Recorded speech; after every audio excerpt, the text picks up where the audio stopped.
If a terror bird started chasing you, running might not save you. 10 feet tall and built entirely for pursuit, it would spot you long before you ever saw it coming. Out in open country, that chase has already begun. Out in the open, the ground stretches flat and unforgiving. Grass barely reaches your knees. There is nowhere to break the horizon, no trees, no rocks, only the distant shimmer of heat. In this landscape, every movement is visible. The only cover is a shadow, and it is always moving with you.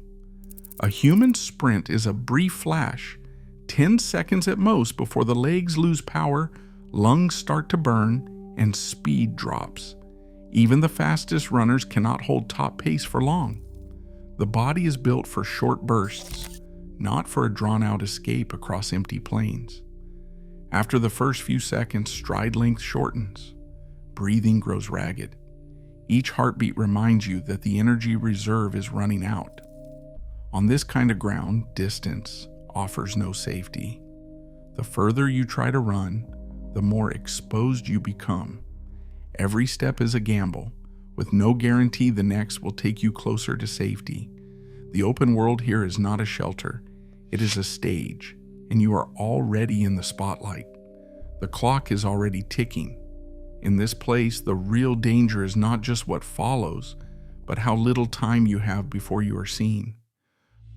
Forus racidae, the terror birds, are long extinct, but their bones leave no room for doubt. For over 50 million years, these flightless predators ruled prehistoric South America. Some reached nearly 3 meters tall, towering above anything alive today.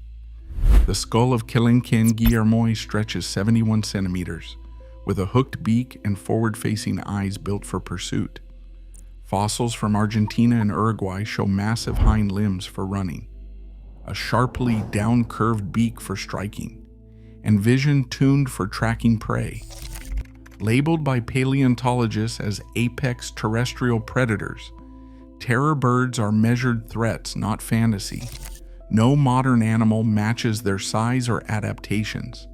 The last of them disappeared thousands of years ago, leaving only stone evidence and unanswered questions about their hunting. What remains is a record of power and speed, a predator evolved for open ground with nowhere to hide. The terror bird skeleton reveals a predator built for speed and force. Long, straight legs anchored by a broad pelvis hint at powerful muscles.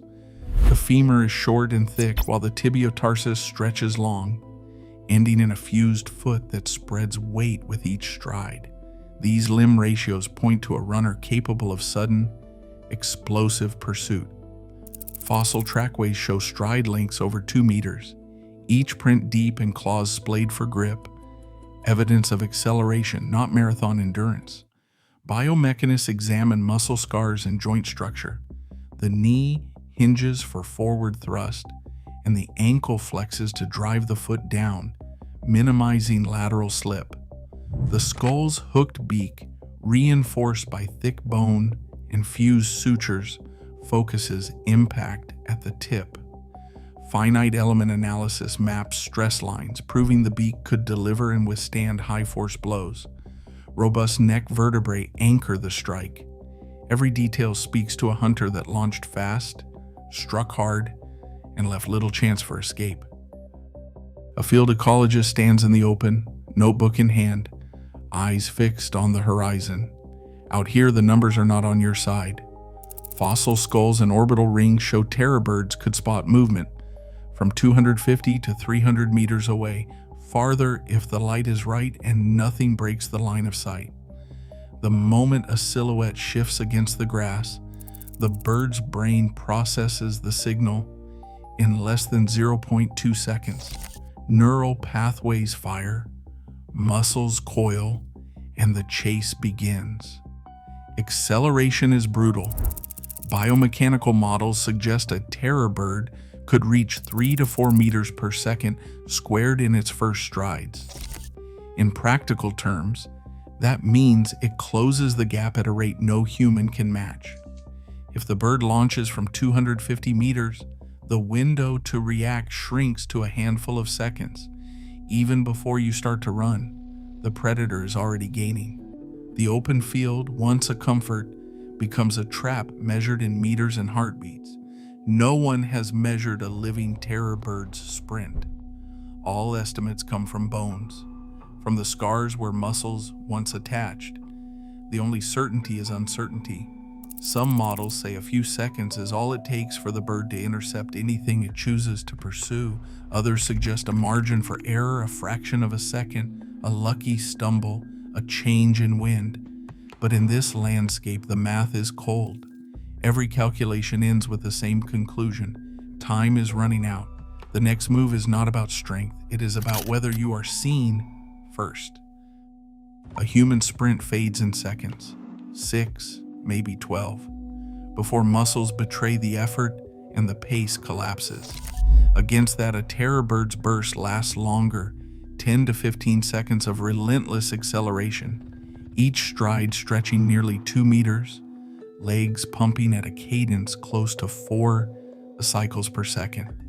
The numbers are drawn from fossilized footprints and biomechanical models, not direct observation. But the margin is wide enough.